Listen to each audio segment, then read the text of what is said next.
Graça, misericórdia e paz da parte do Senhor Jesus a todos. Estamos continuando o nosso podcast. Acabamos a ministração do podcast de terça-feira e agora estamos no podcast de quinta-feira. Como sempre, a tentativa de ajudar o pregador e a pregadora na preparação da palavra que Deus vai colocar na sua boca, no seu coração, na sua mente, para ser ministrada às vidas e às famílias no culto de quinta-feira. Como também sempre afirmamos, podcast não é o sermão. O sermão é você que vai, quando orar, se debruçar, ler, ouvir esse podcast e ler. Eu mando sempre material em anexo, né? E Deus vai trazer ao seu coração outras revelações que provavelmente Ele quer e Ele deseja e espera que você fale na ministração da palavra do Senhor, né? Estamos na 32ª semana, desde que começamos em dezembro, estamos acabando mais um pedaço, uma parte, estamos já caminhando para quase o final do ano, né? Passamos a metade, estamos já no segundo semestre, estamos terminando esse mês de julho, a Semana da Família, tendo a família como um projeto insolúvel. E Deus tem falado grandemente ao nosso coração. A nossa agenda da semana. Terça-feira está a pastora Tatiane Preger, pastor Éder dirige, pastora Tatiane faz o dia no casal. Está missionário. Às vezes o pastor Éder não pode, eu acho que a pastora Tatiane consegue alguém para que o pastor Éder trabalha, tem uma escala e a escala é imprevisível, né? Entendo isso, né? Diante do Senhor. Na quinta-feira estará o pastor Felipe, né? Ministrando. Pode ficar, não tem problema não, né? O pastor Felipe estará ministrando a palavra, a pastora Vera estará realizando, dirigindo, e o pastor Felipe estará fazendo dízimos e oferta. Não sei aí se o pastor Felipe está no segundo turno ou no terceiro turno. Se está no segundo turno, ele não consegue ir para o culto. Se ele estiver no terceiro turno, ele consegue ministrar, né? A pastora Adriana verifica isso para nós, mais detalhes. No próximo domingo, está o pastor Raíssa, mas vai ser o batismo, então acho que o pastor Daniel estará à frente, né? Batismo. E domingo à noite, né? Aqui está o pastor Geilson, mas ele não tem ido para o culto. A Adriana verifica alguém no lugar do pastor Geilson. Acho que ele não está indo ao culto. Não vi mais uma vez ou outra, né? E o pastor Tiago está para realizar os dízimos e oferta. Como sempre falamos, a gráfico, não vou repetir tudo, o gráfico em vermelho é a presença na EBFD só líderes e o preto é a presença de líderes nos cultos. Veja que, na média, está caindo a presença tanto na EBFD como também nos cultos. Além do advento de alguns estão de férias, além do advento que há muita doença no nosso meio, né? Essa virose, gripe, essas doenças infernais que estão proféticas, que Deus nos guarde e nos livre de cada uma delas, né? Como sempre também falamos, você que vai ao culto, não deixe de marcar a sua presença, não deixe de participar dos cultos, não deixe de trabalhar, não se canse. Nós não trabalhamos para nós trabalhamos para o Senhor. E quando nós trabalhamos e participamos, nós crescemos. Não há crescimento do reino sem a participação e sem o trabalho para o reino. Por isso, trabalhe para a obra, trabalhe para o reino de Deus. Participe e você verá o seu crescimento, o crescimento da obra do Senhor aqui na terra. Não sejamos eu, você, negligentes com a obra e com o trabalho do Senhor, mas continuemos firmes. Também, como sempre fazemos, nós deixamos aqui a presença por ministério, aqui é a presença geral, tanto nos cultos preto como azul na EBFD, né? Para os pastores, líderes, consolidadores do seu ministério. A média, isso aqui não é o geral, é a média de todos. Mês a mês você pode olhar o seu ministério e a participação. E como temos feito nos últimos semanas, colocamos sempre os mais presentes na igreja. Veja aí os que estão mais presentes os que têm mais presença no ano de 2025. E dá para comparar com o ano de 2024. Você pode continuar participando da obra e do trabalho de Deus. Nosso impacto, a presença tem grande influência na consagração, com certeza, eu tenho falado isso. E estou deixando há meses, há mais de um mês, esse aspecto bem claro. Quem tem ausência demasiada aos cultos, esses que desapareceram, não tem justificativa de doença, de trabalho, não vem porque não querem mais. Né? Alguns alegam que estão doentes, mas trabalham de segunda a sexta, no domingo não vêm para a igreja, não tem mais compromisso com o reino. Esses não serão consagrados. Esse ano eu farei um esquema diferenciado. Todo ano eu vejo surpresa, gente chegando lá que a gente nunca nem viu e quer ser pastor. Não tem condição, né? Não, nenhuma condição. Então, esse ano nós vamos tentar de perto acompanhar. Nossa programação, não vou falar toda dela, já falei de agora há pouco.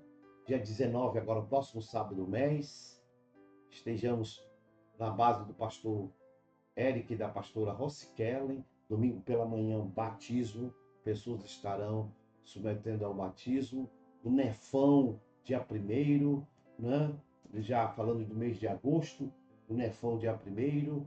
Também teremos o aniversário da igreja no mês de agosto, de 15 a 24, e o nosso impacto de profeta em consagração, de 6 a 8, 8 a consagração, no mês de setembro, para a honra e para a glória do nome do Senhor Jesus Cristo. Dia 19 de setembro, no próximo sábado, o dia inteiro. Pastor, eu não posso estar lá o dia inteiro. Vai pela manhã, não posso estar pela manhã, só posso estar à tarde. Eu não posso nem estar de manhã nem à tarde, porque trabalho à noite. O importante é você participar. Teremos até trabalho grande, o Ministério Vivendo Médio está organizando, atendimento social, pessoas estarão, e vamos encerrar a noite com a pregação da palavra de Deus, e vamos tentar levar os visitantes para estar domingo à noite na igreja, para receberem de Deus a palavra santa do Senhor. O importante é que estejamos lá para participar ativamente. Dia 20, como falamos, batismo pela manhã, no culto pela manhã teremos um batismo na igreja, os pastores estarão batizando. Deus abençoe aqueles que vão submeter à ordenança do Senhor Jesus Cristo, que é o batismo, né? E o aniversário da igreja, que é um cartaz provisório, deve sair essa semana no outro cartaz oficial. 33 anos, dia 15 de agosto ao dia 24 de agosto. Nunca desista, prossiga em viver com Deus. E os sermões, os títulos já estão prontos. Pode só colocar e escrevê-los. Essa próxima semana eu vou escrevê-los e vou fazer o podcast para os pastores que estarão ministrando a palavra do Senhor, né? Não esqueça, as inscrições já estão abertas para o impacto de profeta. Não deixe para a última hora, não deixe para o último minuto, né? As coisas estão caras. Por mim, eu deixaria de graça, né? Eu sempre falo isso para os irmãos, mas não tem condição, né? Nós temos que pagar investimento, né? Da obra do Senhor. Serão dias proféticos. O tema será carregadores da arca de Deus. Homens chamados para carregar, eu vou complementar aqui o título, chamados para carregar a arca de Deus. Eu vou complementar. Eu e você fomos chamados, comprometidos com o Senhor para carregar a arca. Ninguém é chamado para ficar longe da arca de Deus. A arca de Deus é a presença, é o ministério, é a obra de Deus. Por isso fomos chamados para carregar a arca do Senhor. É o compromisso dia 6, 7 e 8 de setembro. Né? Deus com certeza falará ao nosso coração. Dia 8 à noite, no encerramento, chegaremos aqui, vamos fazer a consagração, um momento profético de Deus e unção, recebendo a estola sacerdotal e recebendo o cajado da autoridade, a estola da intimidade com Deus e a vida e o relacionamento de Deus, consagrando ao ministério aqueles que querem servir. Não tem para ficar longe, eu não venho para o culto, eu não assisto o culto, eu não participo de nada, mas invento doença, dor no pé, dor no dedo, dor na unha, dor no joelho. Não tem mais condição. Não tem nenhuma condição disso, né? E não esqueça de fazer a inscrição do seu NEF. Eu tenho falado aqui, Estamos no movimento desde o encontro de Nef. Primeiro vamos ter o segundo encontro de Nef, se não me engano é outubro ou novembro. Escreva seu Nefs, pegue o seu celular, leia o QR Code e ali você pode escrever o seu Nef. Temos 50 Nefs escritos.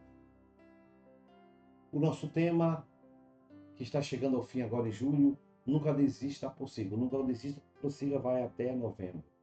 Tendo a família como projeto divino indissolúvel, né? Essa é o nosso tema que Deus tem falado. A ministração de terça-feira foi essa, já falei, e a ministração de quinta-feira. Guarde a aliança do seu casamento. Guarde a aliança do seu casamento. O texto é o livro de Salmos, o número 103, o verso 18 e 19. Salmos 103, 18 e 19. Sobre aqueles que guardam a sua aliança e sobre os que se lembram dos seus mandamentos para os cumprir. O Senhor tem estabelecido o seu trono nos céus e o seu reino domina sobre tudo ou todos. Que o Senhor Jesus abençoe o meu, o seu, nosso coração. Claro que o salmista declara as bênçãos de Deus, a presença de Deus sobre aqueles que guardam a aliança. Não, o sentimento aqui de guardar é, a palavra está bem clara aqui, é cumprir, é continuar guardando a aliança construída com o Senhor. E ao pregador, ao que vai trazer a palavra, né, que Deus possa usá-lo fortemente para as famílias guardarem a aliança. O Salmo de número 103 descreve as bênçãos ou a fidelidade e o poder de Deus sobre toda a criação. Como se você ler o Salmo todinho.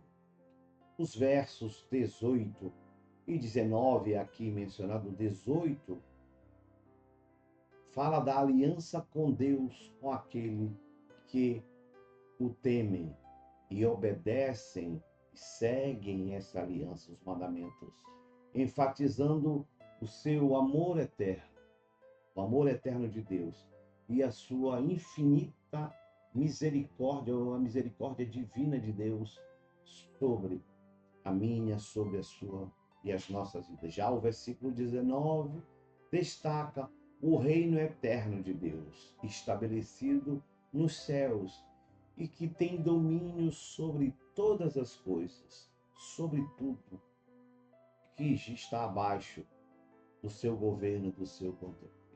Também destaca a importância da obediência, do compromisso, da guarda, da aliança que nós construímos e estabelecemos com Deus. O salmista fala sobre aqueles que guardam a aliança com Deus e ressalta a importância de guardarmos cada aliança. Deus estabeleceu uma aliança com seu povo, prometendo as bênçãos e proteção para aqueles que guardam os seus mandamentos e aqueles e aquelas que lembram deles para cumpri-los enquanto estiverem neste mundo. A aliança é uma relação de fidelidade, compromisso mútuo, onde Deus se mostra misericordioso e fiel aos seus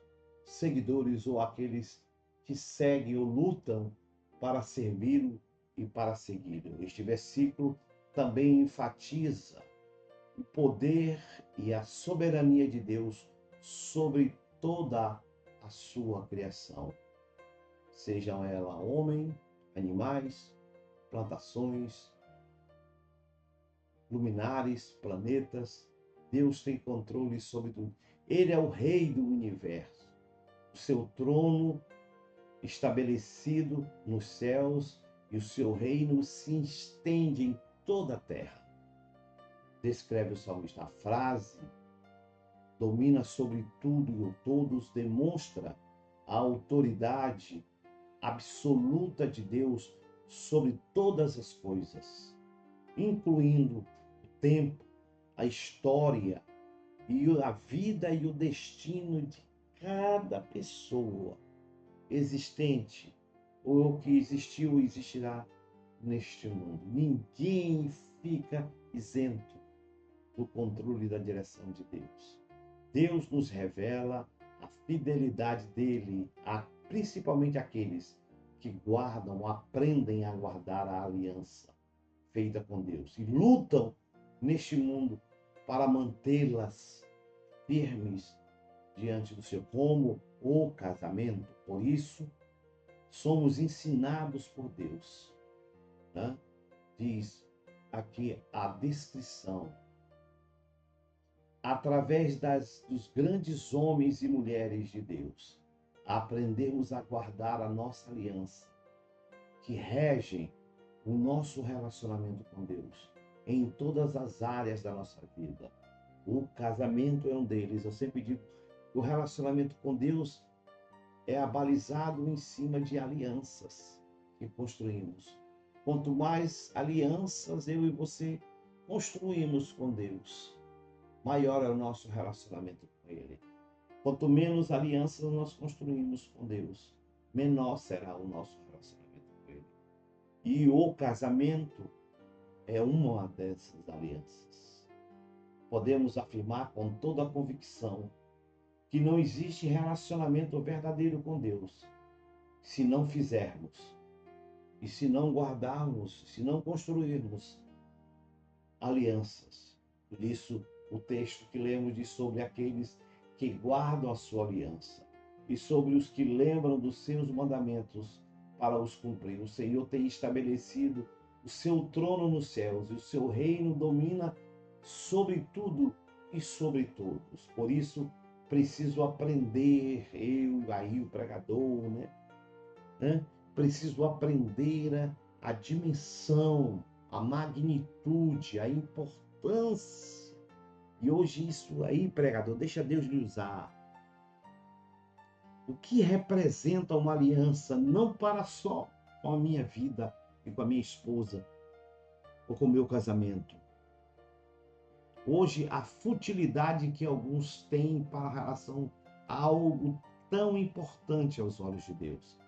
Deus descreveu, construiu as alianças e descreveu a importância, o tamanho que ela tem em toda a nossa. Muita gente paga um preço altíssimo por não ter valorizado a aliança dele com Deus. Isso é verdade. Por isso preciso aprender a dimensão que representa a aliança, principalmente do casamento diante de Deus. Primeiro, a aliança do casamento, nós aprendemos no seminário de casais. A aliança do casamento, viu, pregador? Deixa Deus falar contigo. Aí você vai buscar textos da palavra de Deus, né? Malaquias tem, Velho Testamento Novo. Primeiro, para você que quer aprender a importância da aliança do casamento, guarde a aliança do seu casamento. A aliança do casamento não é um contrato, mas uma aliança. O casamento, a aliança do casamento não é um contrato apenas, é uma aliança com Deus. É um juramento, é a aceitação que eu tenho de que aquela instituição, aquela promessa nunca poderá ser quebrada. A gente aprende no curso de casais, amor incondicional, pastor Greg Hill, que o casamento não é algo que é apenas um papel que eu assino, que a minha esposa assina, que as testemunhas assinam. O casamento vai além da ideia do papel. Por isso ele não é um contrato, é uma aliança. E uma aliança eterna, que do ponto de vista divino nunca poderá ser quebrada. Segundo, a quebra de uma aliança não aceitada, ela não é aceitada por Deus, como nós imaginamos facilmente. Deus, embora respeite, mas as consequências advindas da quebra da aliança são o resto da nossa vida. Eu tenho uma ideia que não existe segundo. Só existe um. Aquela que eu fiz aliança com Deus. Ah, pastor, não deu certo.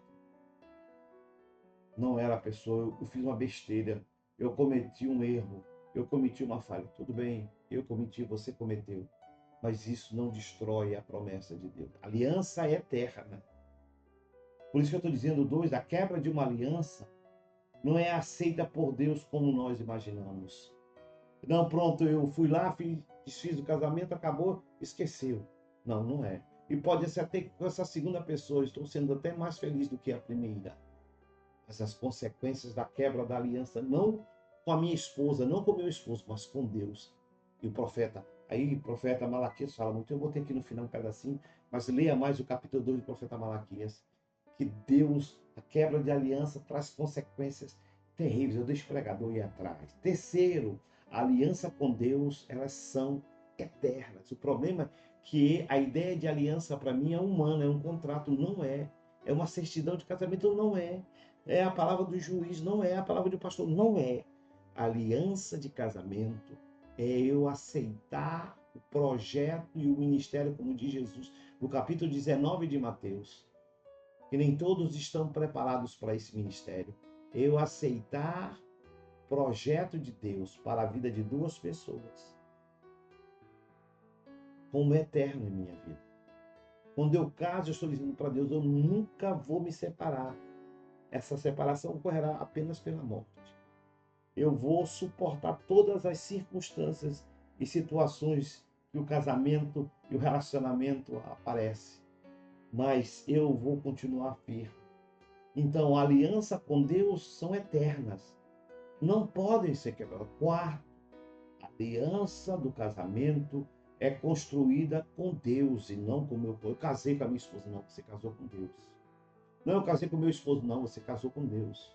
A sua promessa não foi só para sua esposa, a sua promessa vai além, vai para o trono da graça. Por isso que o casamento é uma aliança, não é um contrato, não é uma certidão de casamento. Apenas. É importante ter a certidão de casamento, sem dúvida nenhuma. Mas diante de Deus, o mais importante é quando eu digo sim, eu estou dizendo que eu aceito esse ministério na minha vida. Quinto, a aliança de casamento, ou aliança com Deus, abre as portas para as bênçãos maravilhosas. Deus tem muitas bênçãos para os que fazem aliança do casamento com Ele. E quando quebramos, estamos propensos também às maldições e às consequências de quebrar uma aliança. Por isso, a aliança do casamento deve ser trabalhada para que ela continue perpetuamente até que a morte os separe. Por isso, por princípio, não se atreva a quebrar a sua aliança de casamento com Deus. Lute, trabalhe, invista para mantê-la fiel e segura cada dia da sua vida. Acredito que eu e você não temos a noção, diante do Senhor, o que acontece quando nós quebramos a aliança do casamento. Diz o texto de Malaquias 2, 8 a 9, Deus dizendo ao povo de Israel, vocês quebraram a aliança, diz o Senhor dos Exércitos. Por isso, eu vos fiz que fossem desprezados, humilhados diante de todo o povo das nações, porque vocês não seguiram os meus caminhos, isto é, não permaneceram com a aliança que eu construí com vocês. Por isso, nós não temos a dimensão do tamanho e da magnitude que é uma aliança com Deus de casamento. O aviso de Deus é claro, é direto. Se quiser ser feliz nesse mundo, pare de quebrar a aliança do casamento que foi feita com a pessoa de Deus e não só com o seu. Deus use a sua vida, pregador, e que Deus tenha as palavras certas para lhe usar. Esta palavra tão grande. Guarde a aliança do Senhor. Deus abençoe em nome de Jesus.